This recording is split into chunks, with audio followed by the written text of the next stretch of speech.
The group of friends. In it, Welcome to Derry, the first episode is easy to fall for. The series introduces a group of kids with that classic energy, friendship, different personalities, small tensions, all very much in the style of The Losers Club and Stranger Things. The idea is clear, these are the protagonists and you even start rooting for them, but that doesn't last long. At the end of the episode, during a trip to the movies, the tone completely shifts. A monster suddenly appears and attacks the group without warning.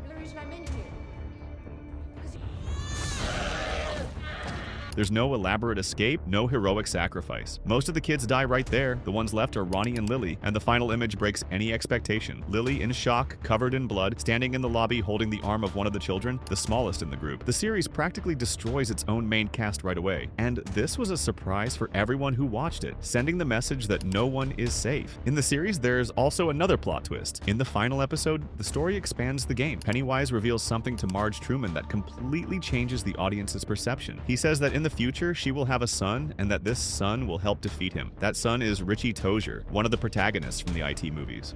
Your stinking loins and his filthy friends bring me my death. The Bent Neck Lady. In The Haunting of Hill House, the story follows the Crane family, marked by traumatic events inside the mysterious Hill House mansion. Among all the siblings, Nell has always been the most emotionally fragile, dealing with anxiety, loss, and a constant presence she could never explain. The so-called Bent Neck Lady. Since childhood, Nell sees this disturbing figure with a broken neck appearing at key moments in her life. It's not something frequent, but it always shows up when she is vulnerable. The viewer assumes it's just another ghost in the house until episode 5 turns everything upside down. When Nell returns to Hill House as an adult, emotionally destroyed, the situation reaches its limit, and that's when everything connects. After her death inside the house, something unexpected happens. She doesn't simply go away. Her consciousness starts falling through different moments of her own life, as if she's being pulled back through time, and each fall is an appearance. The revelation hits like a punch. The Bent Neck Lady was always Nell herself. All those times she appeared in the past were actually her, passing through those moments in desperation without control. It wasn't a ghost chasing her, it was a closed loop. What's most disturbing is realizing that the greatest trauma of her life was caused by this inevitable loop.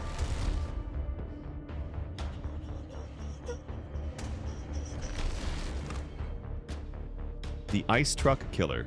Dexter, the first season, builds a mystery that seems like just another bizarre case, until it becomes something completely personal. Over several episodes, Dexter follows a meticulous killer who leaves bodies around Miami without a drop of blood. Everything is clean, calculated, almost artistic. And the strangest part, Dexter feels a connection with him. This criminal, known as the Ice Truck Killer, doesn't act like the others. He provokes Dexter, leaves clues, plays games with him. It feels like he's trying to get his attention specifically. Meanwhile, Rudy Cooper appears, a seemingly normal guy who starts getting involved with Deborah, Dexter's adoptive sister. Nothing unusual, at least on the surface. The twist comes when we find out that the Ice Truck Killer is actually Brian Moser. And more than that, he is Dexter's biological brother. The two were together as children, trapped in a container after their mother was murdered. But after that, they had completely different paths. Dexter was adopted by Harry Morgan, who created a code to control his impulses. Brian, on the other hand, was abandoned in the system, growing up without any restraint. The result, two killers with the same origin but completely opposite ways of acting. And Brian's plan is straightforward. He approaches Dexter using the identity of Rudy, gets involved with Deborah, and tries to convince his brother to abandon the code and accept who he really is. The heaviest part is the final decision. Dexter has to choose between that blood bond and the life he built. This season basically defines the central theme of the series, that it's not just about killing, but about control, identity, and what happens when that control fails.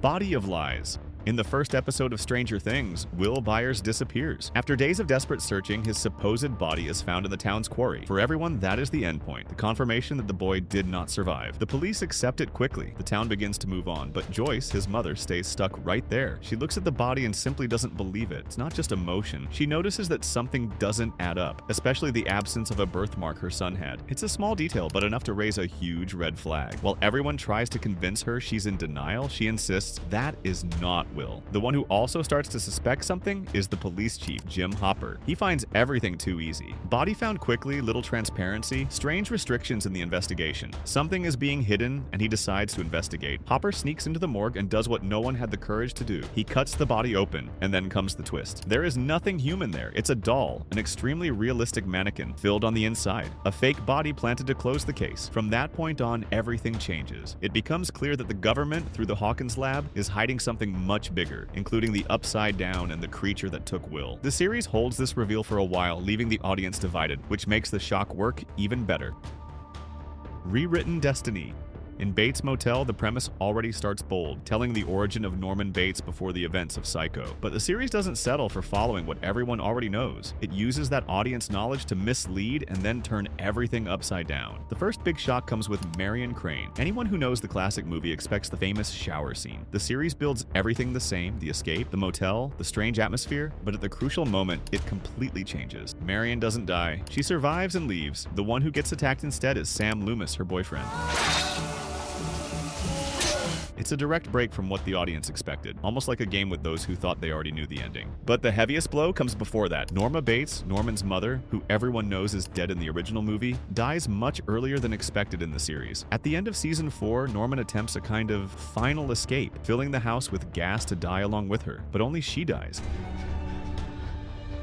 He survives, and from that point on, the story fully dives into his mind, with Norman interacting with his mother as if she were still alive, and the ending closes this cycle in a very different way from the original. Instead of prison or hospital, Norman meets his own end. During a confrontation with his brother Dylan, he attacks, completely lost in his own illusion, ends up being killed right there. In his final moments, he even says thank you, as if that were the only way to finally reunite with his mother. The series doesn't try to copy Psycho, but uses the classic as a base just to surprise those who thought they knew everything.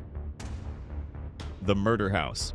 In American Horror Story, in the first season known as Murder House, the story follows Violet Harmon, an isolated teenager dealing with family issues while living in a clearly haunted house. We follow everything from her point of view, seeing how she tries to move on with her life, even surrounded by strange things. But there is one detail that completely changes all of this. In episode 6, Violet attempts suicide by taking an entire bottle of pills. The scene suggests that her only friend, Tate, arrives in time, helps her, and manages to save her. The series continues normally after that, as if she survived, and the audience buys that idea without questioning much. But a few episodes later, things start to become too strange to ignore. Violet simply stops going to school. She no longer eats, the house starts to become infested with flies, and the strangest part, she cannot leave the property. Every time she tries to cross the gate, something happens and she appears back inside the house, as if she were trapped there. The revelation comes in a direct and heavy way. Tate takes Violet to the basement and shows her the truth. Her body is there, decomposing. She didn't survive. She died that day. The most disturbing part is that Tate always knew. He hid the body so she could continue believing she was alive, allowing the two of them to stay together, and all those clues were there the whole time.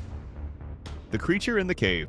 In Midnight Math, the arrival of the young Father Paul Hill seems to bring hope to a declining community on an isolated island called Crockett. He is charismatic, speaks well, brings people closer to the church, and along with him, miracles begin to appear. A young woman walks again. It all seems divine. But at the end of the third episode, the series completely changes tone. The first revelation breaks everything. Father Paul is not who he says he is. He is, in fact, the former Monsignor Pruitt, who had disappeared during a trip. He aged, got lost in the desert, and found a creature inside a cave. After being attacked, he drank this entity's blood and completely rejuvenated. When he returned, he decided to hide his identity and present it all as a miracle. And then comes the second twist, even heavier. The creature he calls an angel is nothing divine. It is basically a vampire. The miracles happening on the island do not come from God, but from this creature's blood, which the priest starts mixing into the communion wine. Without knowing it, the entire population begins to be infected. What's most interesting is how the series plays with religious symbolism. The idea of drinking blood to achieve eternal life is taken to the extreme, but in a literal and terrifying way. The priest truly believes he is doing something sacred. From that point on, the tone completely shifts. What was mystery becomes survival. This series is really good. I recommend it.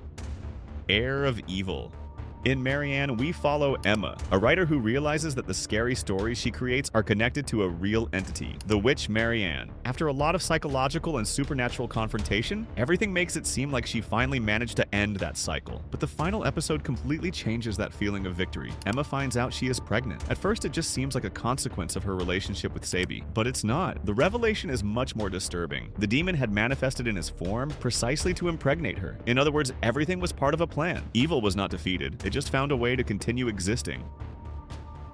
The App. Another series where everything is built to seem like just another supernatural horror story is Red Rose. Here, a mysterious app appears on the phones of a group of teenagers and begins to control their lives. At first, it seems like just a privacy invasion. Then it turns into something much heavier. The app watches, threatens, manipulates, and punishes those who don't obey.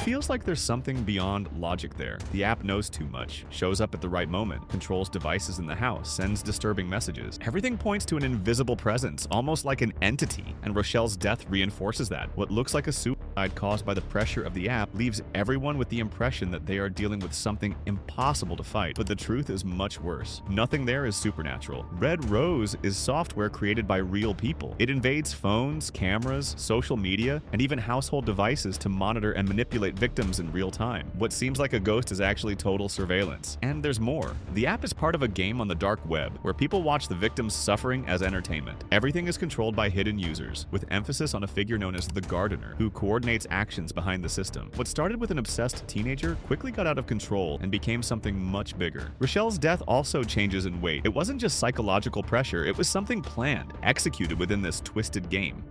Everything is connected. If you like plot twists, you need to watch Dark. The story starts simple. A boy disappears in the town of Winden, and some families begin to get involved in this mystery. But it quickly becomes clear that this is not just about disappearance. It's about time, identity, and a cycle that never stops. The first shock already messes everything up. Mikkel, the boy who disappears in 2019, actually travels to 1986 and grows up there. He becomes Michael Conwald, the father of the protagonist Jonas himself. In other words, Jonas is born inside an absurd time loop, where past and future mix in a way that should not exist. Then the series decides to make it even worse. Jonas discovers that there is a future version of himself called Adam, the leader of a group that wants to destroy everything to break the cycle. Yes, the villain is himself, just after years of being consumed by everything. And as if that weren't enough, the family tree becomes complete chaos when Winden's police chief, Charlotte, discovers that she is, at the same time, both the mother and the daughter of her own daughter. I know, it's a lot, and when you think you understand it, there's more. A parallel world appears, where another version of the protagonist, Martha, shows up and completely changes the direction of the story. And the most bizarre detail, the knot that connects everything, is literally a child, the result of the relationship between Jonas and Martha from different worlds. In the end, the series reveals that none of those worlds should exist. Everything started because of a time travel experiment that went wrong, and to fix it, Jonas and Martha need to prevent the original event, which erases them and almost everyone from existence. What's interesting is that Dark doesn't use twists just to shock. Each revelation recontextualizes everything that came before. It's the kind of story that forces you to rethink every scene, because nothing is just what it seems. This is my favorite Netflix series, and I recommend it to everyone who likes a good story. The Survivor. In Yellow Jackets, survival is never guaranteed, and the series makes sure to make that clear from the beginning. The story follows a group of teenagers who survive a plane crash and have to deal with total isolation in the wilderness, and among them, Van Palmer stands out as one of the most resilient, but also one of the unluckiest. In the first season, Van suffers one of the most brutal attacks in the series. During one night, she is attacked by wolves and is left completely disfigured. The situation is so serious that the other girls believe she didn't survive. With few options and still dealing with constant desperation, they do what seems inevitable. They place her body on a funeral pyre, ready to move on. But the series hits the brakes at the right moment. Van was not dead. She survives the attack, survives being abandoned, and even escapes being consumed by her own funeral. It's the kind of moment that completely redefines the weight of her character in the story. The twist becomes even stronger when, in the second season, we see Van as an adult, played by Lauren Ambrose. That fully confirms that she made it through all of that and reach the present. The impact goes beyond her. Van's existence in the present reinforces a central idea of the series. Nothing there is definitive. There is always something hidden, something unresolved, something that has not yet come to light. On screen, there is a video where we show plot twists in horror movies you never saw coming. Click and watch. See you there.